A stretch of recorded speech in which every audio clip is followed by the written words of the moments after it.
Okay, we're live. Testing, testing.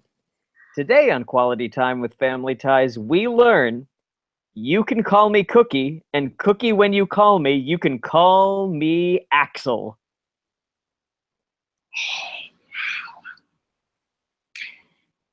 In 3, 2, 1. Hey, everybody. Welcome to Quality Time with Family Ties.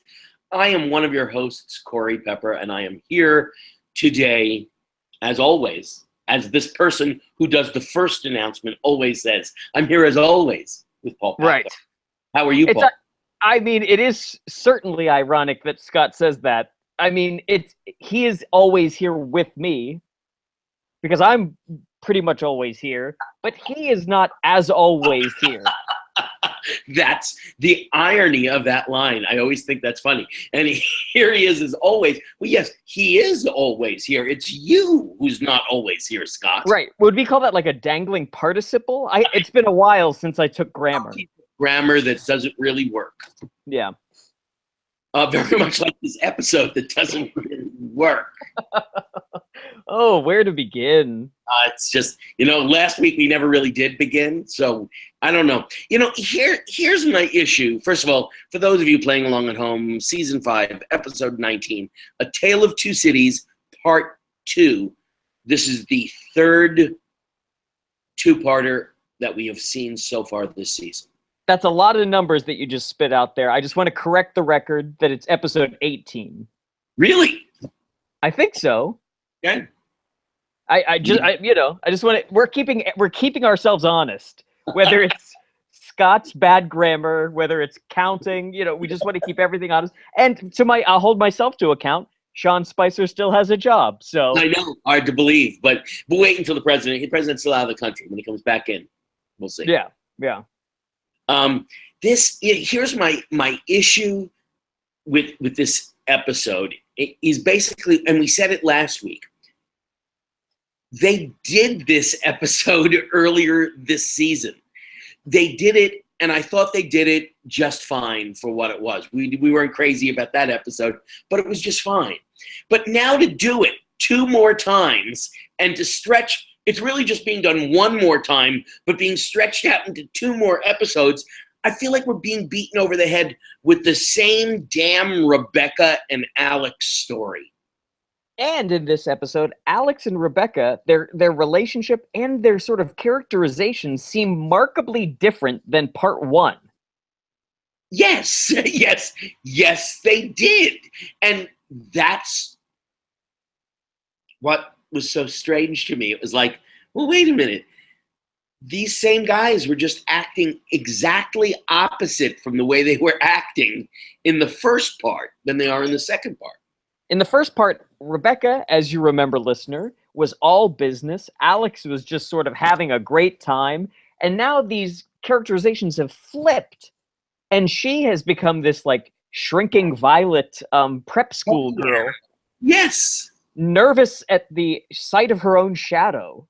And Alex has become this world traveler that's like, hey, it's all right. We're going to have fun on this trip. And then ultimately is like, hey, baby, I can take care of this. I'll take care of you when you're not feeling well. I'm not going to take advantage or exploit you. I'm not that kind of a guy, am I? Ugh. Yep, you are. Don't even get started with that yet. You're right. It's an episode about date rape. Yeah. There you go. We've buried the lead. So, here we go. Let's just cut right to it. It's an episode about date rape. And gaslighting. It is. He gaslights her afterwards. Yeah. Well, yeah. I mean, do you think that the audience, they seem to be laughing at this? I mean, it's the most fucked up. You know what? No. I apologize already. Let's wait till we get there. Well, we start this episode where she's getting ready. Rebecca is getting ready to go out to the big the bankers convention, and Alex is in the closet. Well, you know that you're pretty early in the 80s culturally, when him being in the closet in no way is a laugh line for the audience. And since it's not a laugh line for the audience, they stuck a fucking hanger in his mouth. They wanted to make sure that we got the fact that it was a comedy. Hey, Mike, put a hanger in your mouth. And it's insane because, as you'll remember, or if you're listening to this episode for the first time, welcome. Alex and Rebecca are in Chicago in this hotel room that's a shoebox. And at the beginning of this scene, Rebecca is getting dressed to go to the event, and he's hiding because she's nervous about a man seeing her undress. It's very important that we state that. She stated in the first part last week that she's never lived with another man other than her father. That's weird. Which is, you know what? I never lived with another woman besides my mother. I have a brother and a father, yet marriage did not seem so bizarre to me. But you know what, though, Corey? This is a working relationship that the two of them had.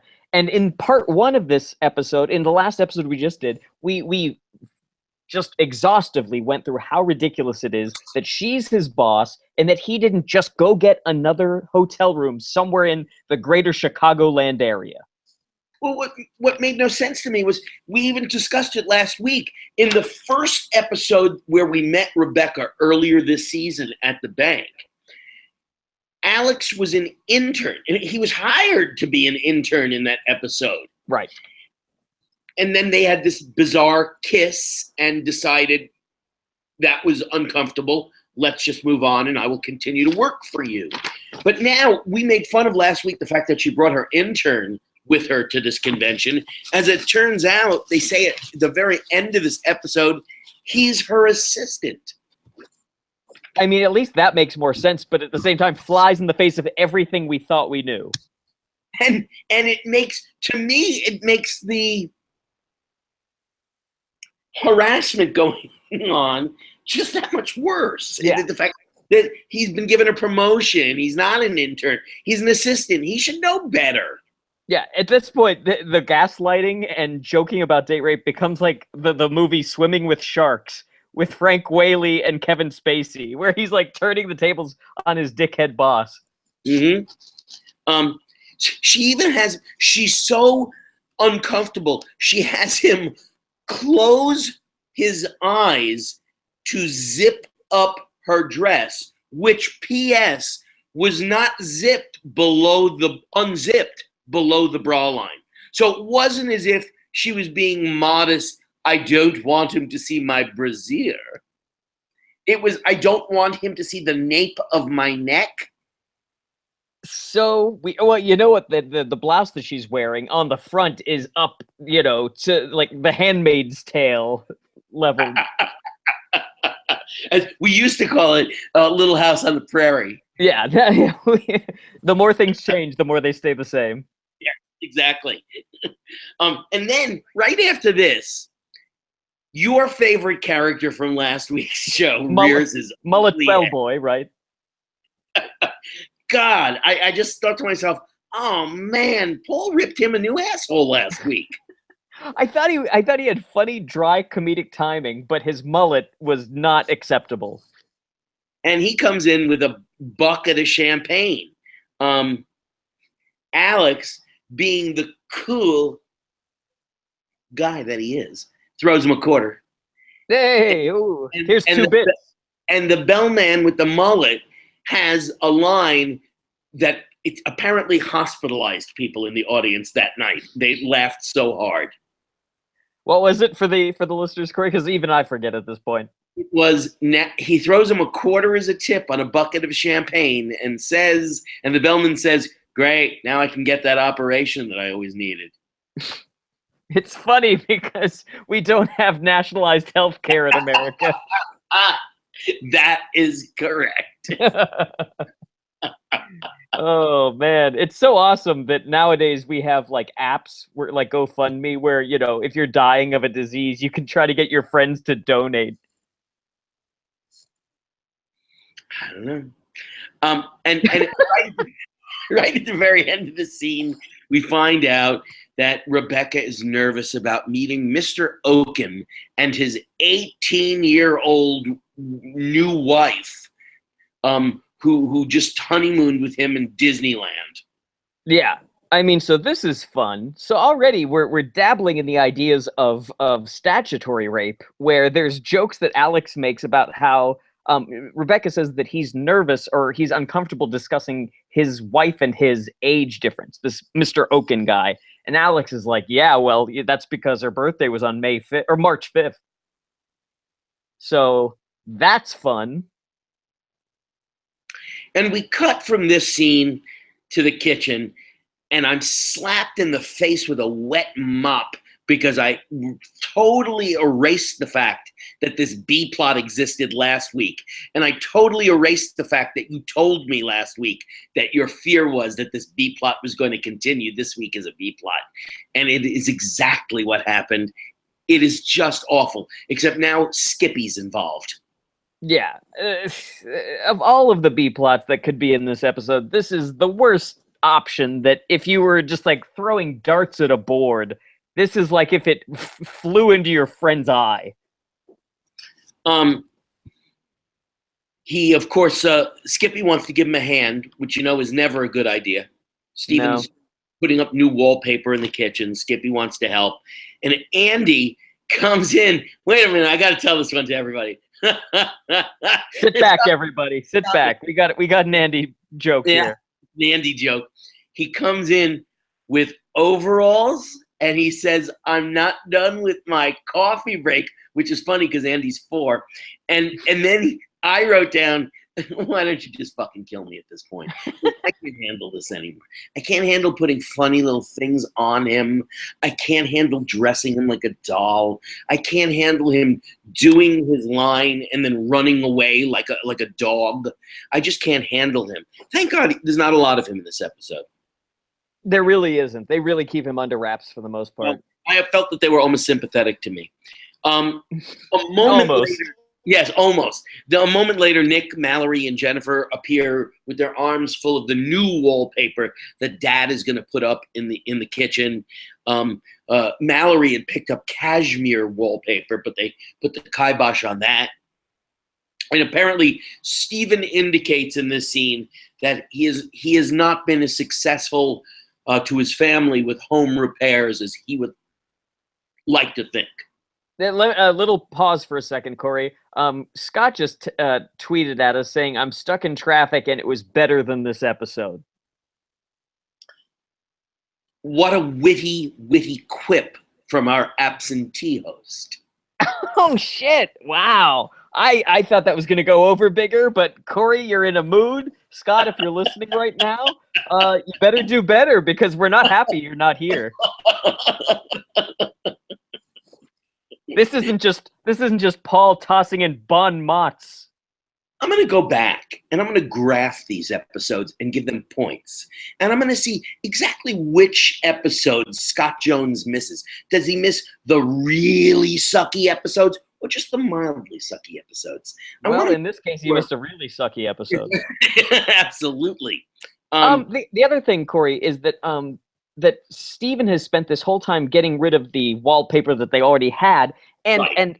and just getting back on track. That you were saying that he's terrible at home design or whatever. This was not something that we discussed in part 1. Again, this is this weird thing that's happening between parts 1 and 2, where the characterizations of these characters have now just become completely rewritten. It's true. We were never given that idea. Steven, in the first part, Steven was melancholy and sad at the thought of redecorating the kitchen. He had memories wrapped up in that kitchen. Exactly. And start episode 2 ostensibly the same day, and there he is with one of those little things that peels the wallpaper off the wall. So he got over his melancholy and his sadness real fast and decided he would take care of redecorating the kitchen himself. Right. Not his wife, not Nick, who seems to be very good with his hands. Again, this is a complete new rewrite of a character where Mallory makes the point that Nick is so good at home design that we've never seen before. Sculpture, I know about. Motorcycle, I knew about. Other than that, didn't know that Nick was really good with home design.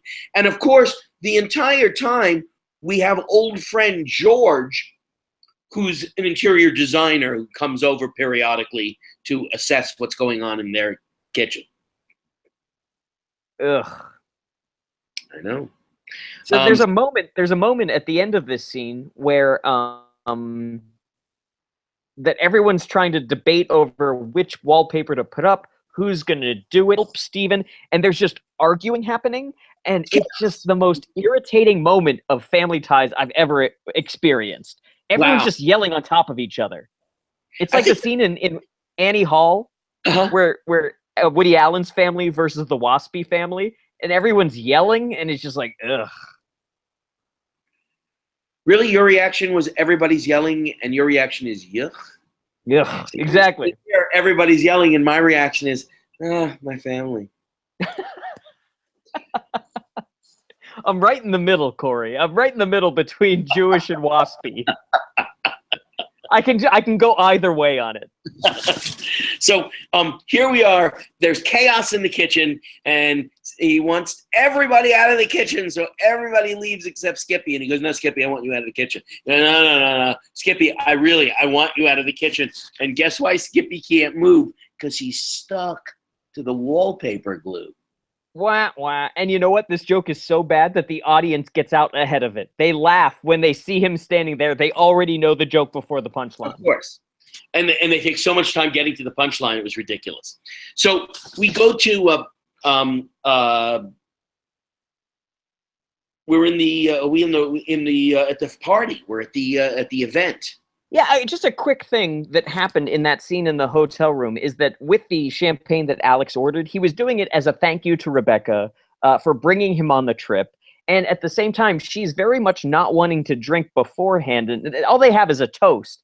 But at the same time, I don't know why Alex wants to drink. He knows that they're going to a business meeting, and neither of them want to get drunk. So save it. Don't open it right away. But this is leading to what happens next. Because we start this scene with her 3 glasses of champagne in. Yeah. And she says, to Alex that he should have a glass of champagne because he's such a tight little guy. It's weird. I feel like there's lots of innuendo to say there. And then he does something that I think is one of the things that people do to each other to grab power, to tell someone they are drunk. You know what I mean? I think that's just to piss them off. Yes, I don't think there's ever really an appropriate. Well, yeah, the appropriate time to tell someone they're drunk is the next day. To discuss it. I don't think the appropriate time to discuss someone's drunkenness is when they're getting drunk. Yeah. Unless someone said, "Please don't let me get drunk tonight." That's true. Then I would say, "Hey, you're halfway there. You're 3 sheets to the wind. Calm down." But if you're out with a friend and they want to drink, I don't think it's and at least they're not driving home. I don't think it's really appropriate to say you're drunk, and because all you're going to get is someone being defensive.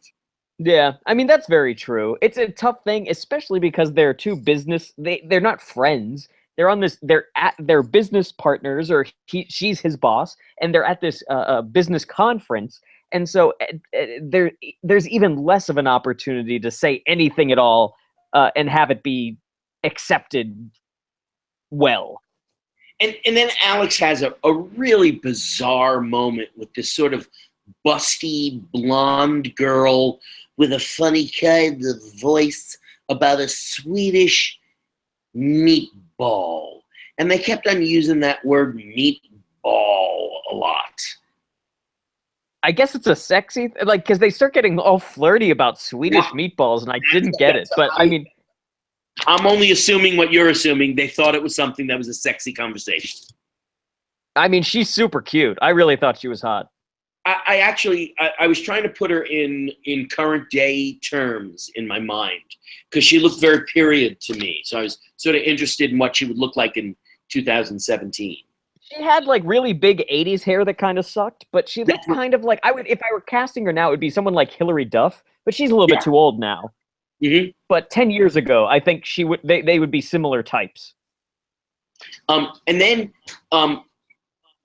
we find out that Alex she has to finds out who she is, that it's Mr. Oaken's wife, and Tammy Oaken is her name, and he introduces himself as Walter Fegus. Why? Why does he do that? I don't know. There's no reason. Like, they didn't have any sort of embarrassing conversation at all. He didn't make a fool of himself in any way whatsoever. And so when she asks, she's like, "Oh, Corey just got a kiss. Hey, how's it going, Susanna?" Great, how about you? I could be better if I weren't talking about this episode. I was gonna say, loving this episode, it sounds like. Did you happen to see any of it? I didn't. I missed this one. I'm sorry to say. Don't you apologize. No need, really. So we have no idea of why he calls himself Walter Fegus, if maybe only to set up a joke later on. Yeah, that's got to be it. But like, yeah, because he meets Mr. Oaken, the one that Rebecca and he were supposed to meet, and this is their big boss. But he immediately introduces himself to the boss as a fake name. And at this point, Rebecca has taken to, I think, something that we all commonly do when we get drunk, howling. Ugh. I mean, it reminded me of Teen Wolf, which I was thankful for. I know. Other than that, I don't get it. And then he's introduced, or Rebecca is introduced to Mr. Oaken, and for some bizarre reason, he's now Axel P. Keaton. Because she's drunk, she mispronounces his name, trying to introduce him. Axel P. Keaton instead of Alex P. Keaton. And at this point, I've written down, "Shoot me, shoot me." I have that coming up in a few moments, so don't steal my thunder. Okay. But I mean, go ahead. I sensed we were very close to the commercial break, so I was a little bit better with that, and we were about two seconds away, and I knew that, okay, I'll pause it at this point and take some medicinal drugs that will perhaps make my head feel better, and then I'll continue watching the episode. So I thought, it's not so bad. Yeah. Did that help? Did you find it was effective? I always find them to be effective.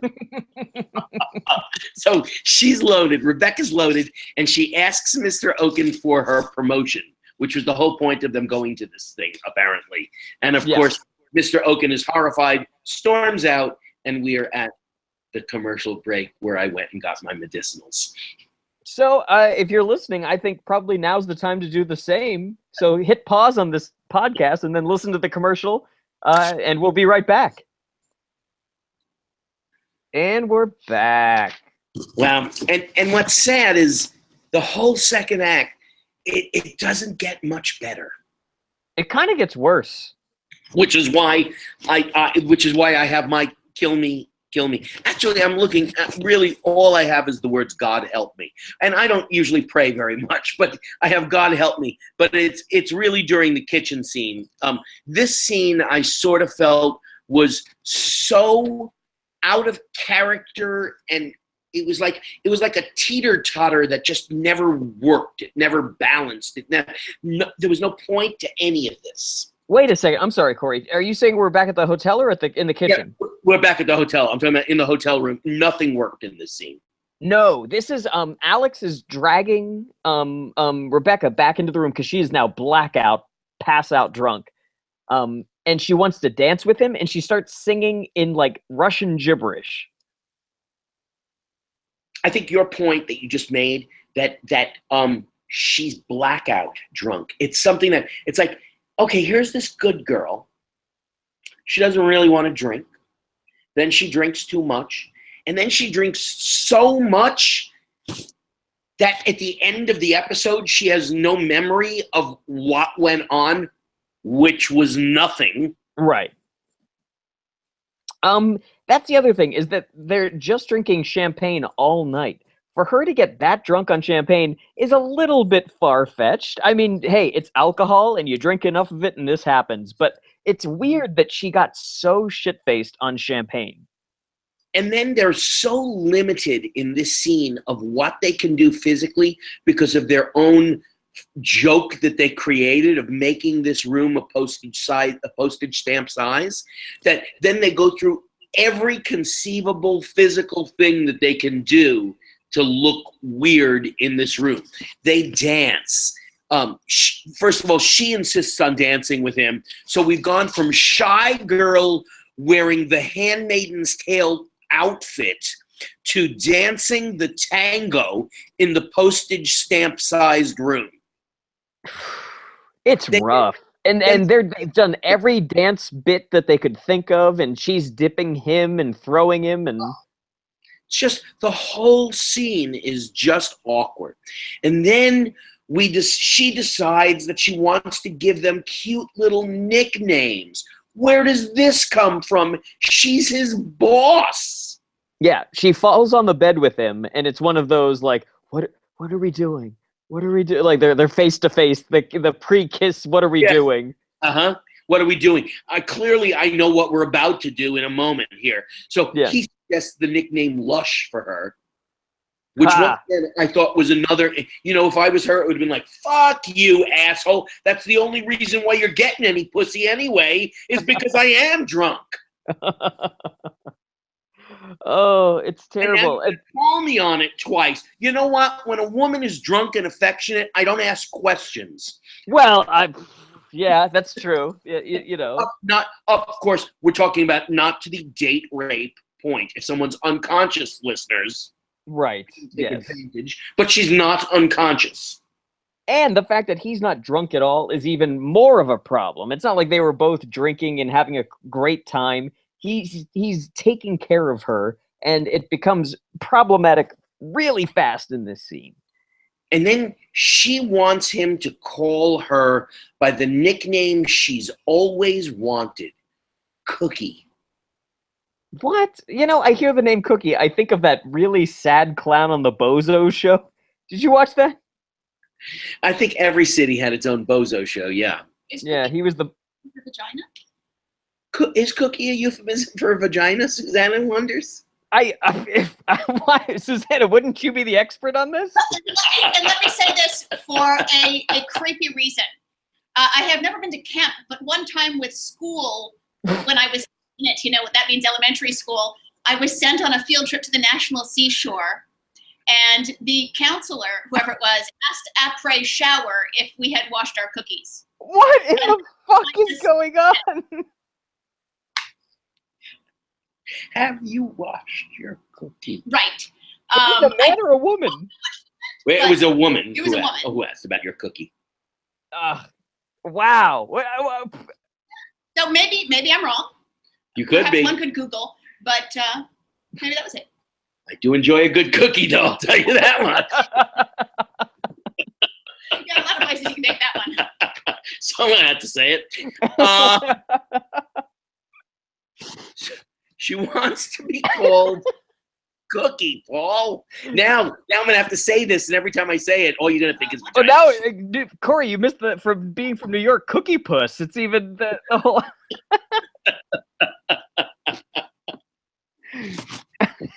Oh my goodness! And then she says, like coming down, she goes, "Tell me about yourself, Alex. I think you must have been adorable when you were a baby. In fact, you're still adorable now." And there she goes, right in for the kiss. Yeah, half of the page that I wrote is filled up with just And then she goes and she makes me gag after the kiss by saying, "I really like you, Alex." And he says, "I like you too." And then he puts her to bed and he goes back into the closet with the hanger in his mouth like at the beginning of the first act. The only good thing that he did the whole episode so far. Mm-hmm. And I'll give Michael J. Fox some credit. The look on his face of, "I can't do this," was good. I thought it was a good that he was playing. I can't do this. Right. Yeah. Okay, That's I thought yeah. it was good. Really. That was it. Then we go back to the scene that just about laid me flat. This scene was so fucking bad, I couldn't believe it. So Steven has now put up the new wallpaper in the kitchen. And of course, now it's like the old Ed Sullivan plate spinning act. Pieces are falling all over the kitchen. Yeah, I mean, it looked very pretty what he had done, the work. Yeah, I thought it looked good and then realized, oh, nothing's really sticking. So the paper's falling and everybody's second. Corey, just start again. The paper, it was just going over the microphone. So the paper is falling. It was just a loud. Okay, there you go. Yeah, the paper's falling all over the kitchen. Everybody's scampering around trying to keep the papers up in the kitchen. And all of a sudden, who blows in the back door of the Keaton household but Which George? Blowing in the back door is something that George probably does. Oh, get it? Ugh. And here comes Alan, whatever his name is, Blumenfeld, and Right. runs back in the same costume he was in last week with his flowing Steven Tyler scarves. And that's when I just wrote, God help me. And then it becomes, he sat there, and he says to them, he was so moved by Steven's trip down memory lane last week that he doesn't think that room should be changed at all because it's a room full of memories. What the fuck? I mean, Steven spent the entire, 48, 36 hours, whatever, taking Redoing down the kitchen. And yeah, and so, I mean, George originally wanted to take down walls and stuff and redesign the whole kitchen. And now George is making the point that he's like, no, just put up the old wallpaper. What, the wallpaper from 1968? Exactly. But And also, the wallpaper they picked out was so nice. Just do that. why don't you just put that up competently? Yeah. And then we go back to the postage stamp room for basically our final kitchen scene that we usually have, is going to take place now in the postage stamp room, where Alex opens up, oh, good morning, sunshine, and he opens up the window that's bricked up. So it's the exact same joke from last week. They thought, hey, I thought that was a nice recall, though. I thought that, because I had forgotten that there was a brick wall. I tried to block it out, so. Yeah, exactly. Like, I forgot the whole episode. And she wakes up and she says that she was blacked out. She remembers nothing at all. And Alex sort of busts her chops by telling her that they made honeymoon plans. And this is, to me, the worst part of the episode. Gaslighting. This is the gaslighting episode. Yeah, that she doesn't remember anything, so he starts pretending that they had sex. How horrified would you be if that were you? Exactly. No, wouldn't the first thing you say is relax? Everything's fine. Don't worry. And no, he plays it up that they had sex, and it would be against her will. Yes. Jesus and once again, Christ. sexual harassment because he's the boss and the whole thing would have just been awful. And I swear to God, I stopped writing during these last scenes because I'm so enraged that I sat there for 22 minutes hoping that something intelligent would come out of it, and nothing does. No. The one thing I want to talk, because that's it. I don't even know what the ending is. It's just, oh, we're going to go home. Everything's fine. That sort of thing. Right. We're going to continue. Yeah. Nothing's been learned. But in this episode, Corey, what I've noticed especially is it's the first time, and you see this, that shows get broader as they go along. Look at even Seinfeld, a great show. By seasons 8 and especially 9, the characters start getting broader. Physical comedy starts entering in because it saves you having to write good jokes. Right. This is the first episode where I'm really noticing how much because we talked about it a little bit last time, how much they're leaning on physical comedy that the actors come up with in order to save the writing. I think we're at that point now. As opposed to story-driven physical comedy, stuff that you'd find in a Laverne and Shirley where they have physical comedy because the whole story revolves around physical comedy. Mm-hmm. This just feels like lazy. Absolutely. It feels like an actor reading a not funny script and standing on the set and saying to the director, how about if we try this? Exactly. And this feels like the beginning of we're there now. Yep. And that's basically this episode, Paul Packler. That's basically it. Nothing good to say. I'm shocked at the fact that next week we're going into another two-parter. Oh my God! Did you know that? A two-parter? How crazy would that be if you were watching this in 1987? Unbelievable. Yeah. I'm just waiting for the end credits. There we go. Here we go. So, on that note, rate and review our show on iTunes. And you know what? Honestly, just a little pause. Can't believe that Scott didn't tweet more. Maybe I don't think he was in traffic going home. He was in traffic going from school to his coaching. Yeah, give me a fucking break, Corey. Why are you defending him? Oh, okay, so the traffic is bad in LA. I have not spotted a Scott tweet. Okay. Wait, he's on the 5? He could be on the 5. I don't know where the hell he works. I don't know. Yeah, I don't know. Didn't they? Yeah, whatever. Scott. Let's start over. Rate and review our show on iTunes. For questions and comments, email us at qualitytimewithfamilyties@gmail.com. Follow us on Twitter at QTWFT for updates, and you can follow each of us for, Scott Jones is at Follow Jones if you want to get more tweets like that. I'm at Paul Packler, and I'm at Corpep. And you can like our page on Facebook. We'd like to thank our host and producer, Barbara Dillon at Fanbase Press. Fanbase Press is a comic book publisher and an online community supporting other creators and fans through daily reviews, interviews, and podcasts that span the pop culture spectrum. www.fanbasepress.com. Also, we'd like to thank Perry Adams, who beautifully performs Family Ties and our theme song Without Us. Check out Perry's website, perryadams.com.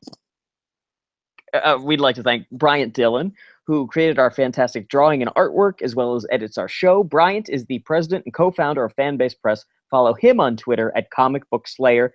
Finally, we'd like to thank Sean Foster, Fanbase Press's graphic designer, for designing our logo. Gang, we'll see you next week. Sha-la-la-la. Bye.